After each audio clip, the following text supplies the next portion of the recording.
After World War II, the victorious Allied forces divided Germany and its capital, Berlin, among themselves.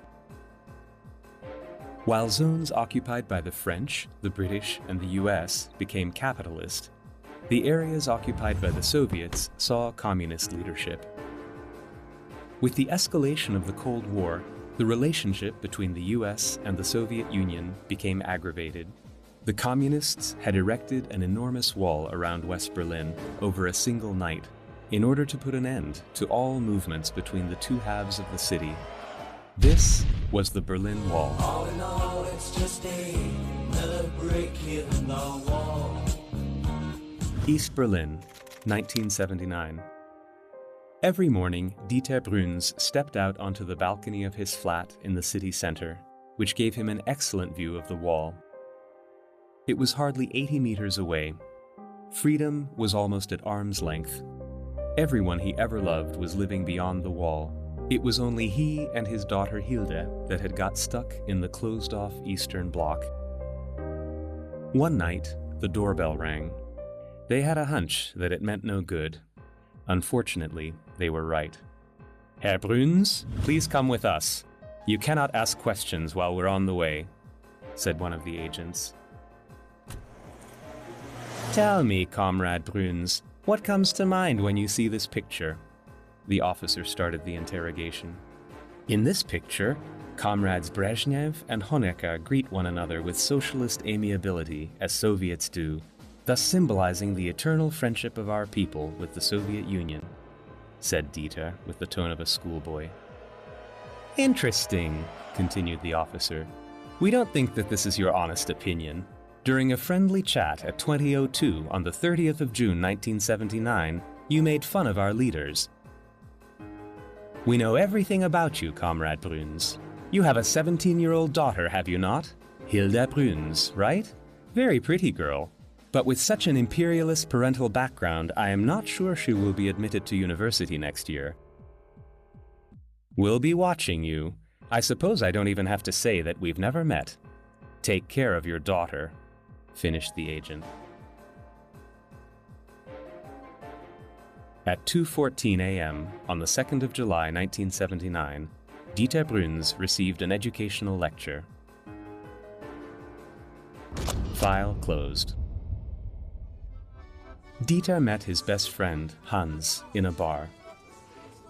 Hans was the only one he told about the events of the previous night. They concluded that their flats must have been bugged and that all their thoughts were being listened to. "We've got to get beyond the wall, Hans. Hilde deserves a better life than what's ahead of her here," said Dieter in his final despair. "Dieter, it's a suicide mission. 2,300 guards, 180 checkpoints, and they shoot without warning. It's impossible," said Hans, trying to persuade his friend. But it was no use. In the end, Dieter talked Hans into escaping. Hans had friends at certain checkpoints, so he was of great help in designing and organizing their escape. Hans, Dieter, and his daughter Hilde were heading towards the wall under the cover of night. Their hearts were beating powerfully. They knew perfectly. One tiny mistake, and it was all over. They quickly passed by the first obstacle, as well as by the second wire. But while running within the death strip, Dieter's friend, Hans, suddenly stopped. "Dieter, you are under arrest. Do not even attempt to escape," said Hans plainly. Dieter was not at all surprised at his best friend's betrayal.